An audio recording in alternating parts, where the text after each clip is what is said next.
Immigration continues to be a hot topic in Washington, D.C., and we recently had the chance to ask a few members of Congress to share their thoughts on this issue. We have more in this week's Cattlemen's Capital Concerns.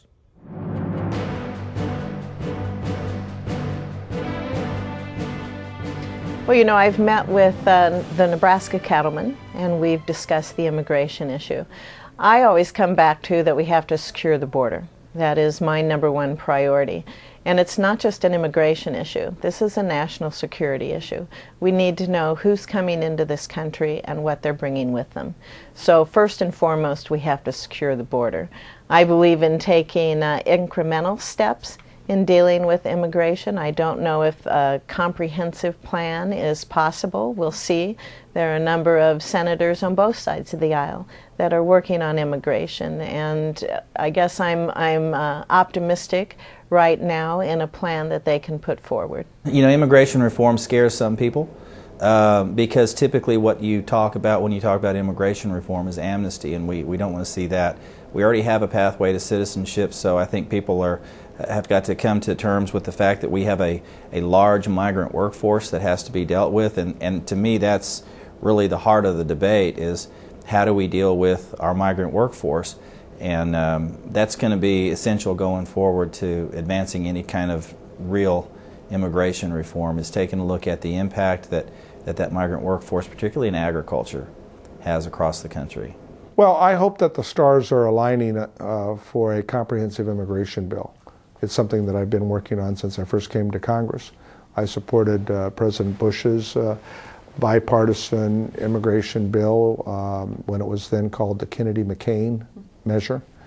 I think that both for reasons of merit and as well as the politics, i.e. last November, that there is a new interest, especially by my Republican colleagues, to reach some form of comprehensive immigration reform.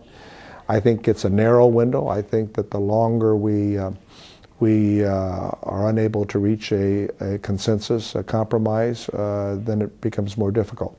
It's another one of those hot topics out there across America, but it needs to be dealt with. And I think, number one, and I live in a state that has a 605-mile border with Canada, and it starts with ensuring that we secure the borders.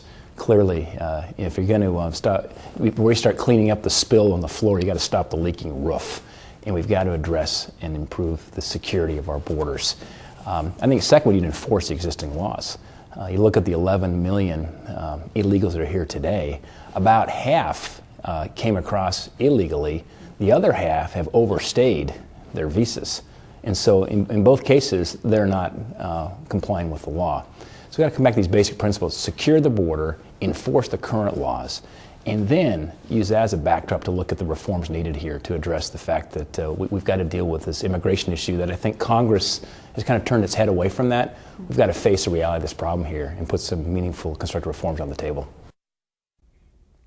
The National Cattlemen's Beef Association works hard every day on tough issues just like this one. Become an NCBA member right now by calling 1-866-USA-BEEF, or you can send us an email at C2C@beef.org.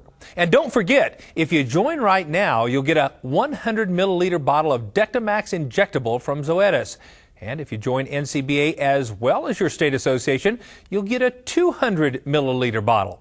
Again, the number to call is 1-866-USA-BEEF, or you can email us at C2C@beef.org.